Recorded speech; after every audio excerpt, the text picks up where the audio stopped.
Hi guys, ఎలా ఉన్నారంతా? ఇంకో interesting వీడియోతో మళ్ళీ మీ ముందుకు వచ్చాను. ఈ వీడియో లాస్ట్ వరకు చూసి నచ్చితే ఒక లైక్ వేసుకోండి. ఓకే, ఇక వీడియో స్టార్ట్ చేద్దాం. ఆర్భాటం చేసిన కోడి తోలుగుడ్డు పెట్టిందని వెనకటికి ఒక సామెత. ఇప్పుడు సరిగ్గా అదే సామెత నిజం చేస్తున్నారు జన సైనికులు అంటున్న పొలిటికల్ మేధావులు.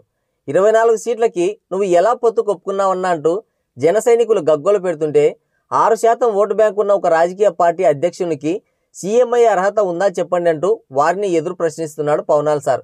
ఇంతకీ వీళ్ళ గొడవ ఏంది, దీనిపైన పొలిటికల్ మేధావులు ఏమనుకుంటున్నారనేది ఇప్పుడు చూద్దాం. పనిలో పనిగా పనిలేని మంగలి పిల్లితల కొరిగినట్లు మనం కూడా ఒక చిన్న అనాలిసిస్ చేద్దాం. పైగా నాకు మాత్రం పీకే పని ఏముంది చెప్పండి?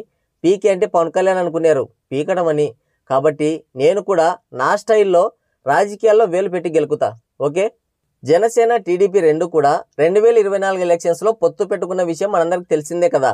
అయితే వారి పొత్తుకు సంకేతంగా రెండు పార్టీలు కలిసి వారి అభ్యర్థుల జాబితాను రిలీజ్ చేశాయి. దాంట్లో జనసేన 24 ఎమ్మెల్యే సీట్స్లో, టీడీపీ 94 ఎమ్మెల్యే సీట్స్లో పోటీ చేయబోతున్నట్లు ఎమ్మెల్యే క్యాండిడేట్స్ పేరు కూడా అనౌన్స్ చేశారు. ఇక ఈ జాబితా చూసిన తర్వాత జనసేన పార్టీని విమర్శించడం మొదలైంది. అలా విమర్శించే వారిలో జన సైనికులు కూడా ఉన్నారు. అసలు వాళ్ళు నిజమైన జన సైనికులో లేదంటే ఆ ముసుగులో ఉండే ఇతర పార్టీ తోడేల్లో సరిగ్గా చెప్పలేం. ఎందుకంటే నిజమైన జన సైనికుడు ఎవడు కూడా అలా మాట్లాడు, విమర్శించడు కూడా. ఆల్రెడీ పవన్ కళ్యాణ్ చెప్పాడు, ఎవరైనా పార్టీ విధానాలను గౌరవించాలి, లేని పక్షంలో వారు పార్టీకి అవసరం లేదు, అసలు వాళ్ళు జన సైనికులే కాదు అని. ఇప్పుడు వాళ్ళు తెగ ఫీల్ అయిపోతున్న 24 సీట్ల పొత్తు గురించి కొన్ని నిజాలు మాట్లాడుకుందాం. 2014 ఎలక్షన్స్లో జనసేన మద్దతు ద్వారానే టీడీపీ అధికారంలోకి వచ్చింది. అది ఎవరు కాదనలేరు కూడా. అయితే 2019లో ఒంటరిగా 175 స్థానాలకి పోటీ చేస్తే ఎన్ని సీట్లు గెలిచింది జనసేన? కేవలం 1. ఇక్కడ ఇంకో ఘోర పరాభవం ఏంటంటే వాళ్ళ నాయకుడు పోటీ చేసిన 2 స్థానాల్లో ఘోరంగా ఓడిపోయాడు. ఆ ఎలక్షన్స్లో జనసేనకు వచ్చిన ఓట్ల శాతం 6% మాత్రమే. మద్దతు ఇచ్చినప్పుడు పార్టీ గెలిచి ఉండొచ్చు, కానీ సింగిల్గా పోటీ చేసినప్పుడు మాత్రమే కదా నీ బలం ఎంతో తెలిసేది. 2019 ఎలక్షన్స్లో అది కూడా తేలిపోయింది. 6% ఓట్లతో సీఎం అవడం సాధ్యమేనా?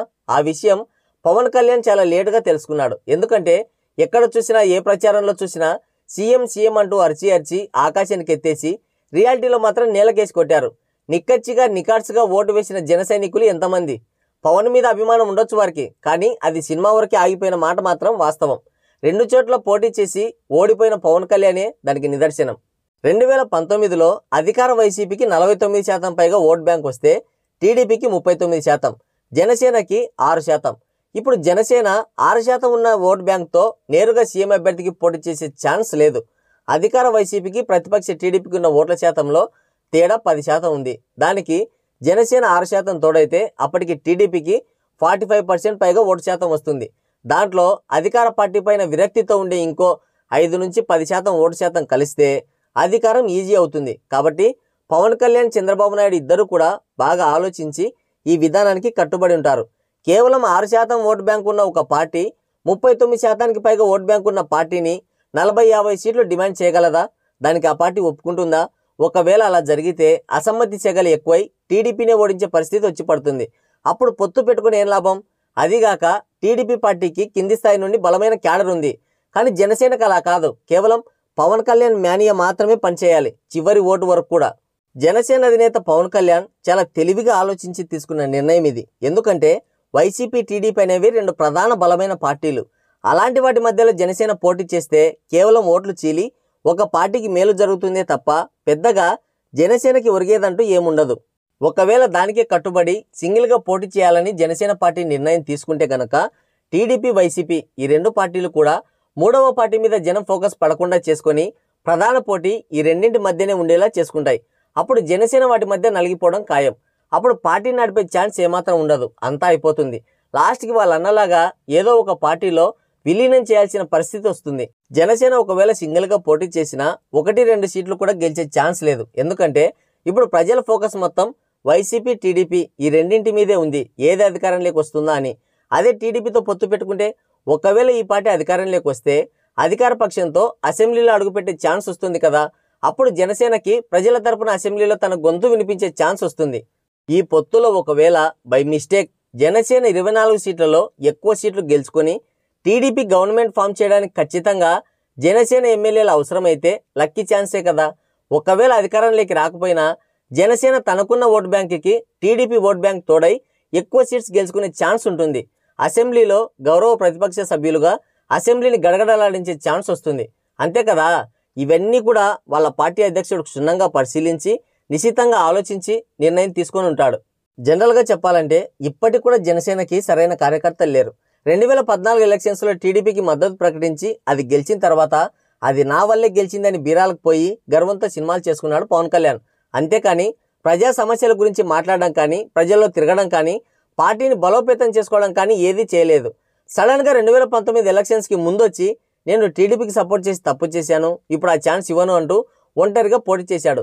ఆ తర్వాత ఏమైందో మనందరం చూసాం.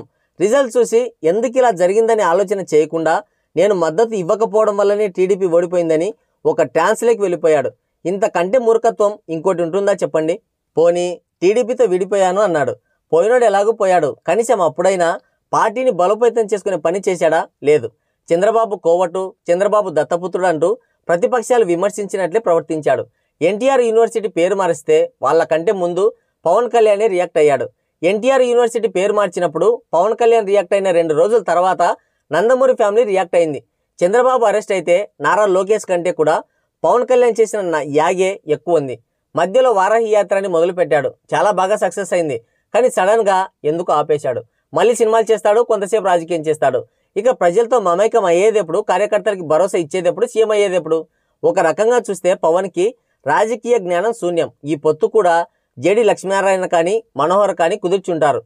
ఇది ప్రస్తుతం జనసేన పరిస్థితి, దుస్థితి. ఇప్పుడు జన సైనికులు ఆలోచించాల్సింది 24 సీట్ల గురించి కాదు.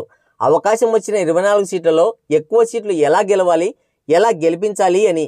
ఎక్కువ సీట్లు గెలవకపోయినా వచ్చిన నష్టం అంటూ ఏమీ లేదు. కానీ దానికంటే ముందు మీ నాయకుడు జనసేన పార్టీ అధ్యక్షుడు పవన్ కళ్యాణ్ని కనీసం ఒక్కచోటైనా గెలిపించి గౌరవంగా అసెంబ్లీకి పంపించండి. ఆ తర్వాత అతడు సీఎం అవ్వాలా లేదా అనేది నెక్స్ట్ ఎలక్షన్స్లో ప్రజలు నిర్ణయిస్తారు. జన సైనికులు ముందు సమిష్టిగా పనిచేయండి. సో ఇది నా రాజకీయ విశ్లేషణ. మరి ఈ వీడియో మీకు ఎలా అనిపించిందో, దీని మీద మీ అభిప్రాయం ఏంటో కామెంట్ సెక్షన్లో కామెంట్ చేయండి. నెక్స్ట్ మరో ఇంట్రెస్టింగ్ వీడియోతో మళ్ళీ కలుద్దాం. Thank you, take care, bye bye.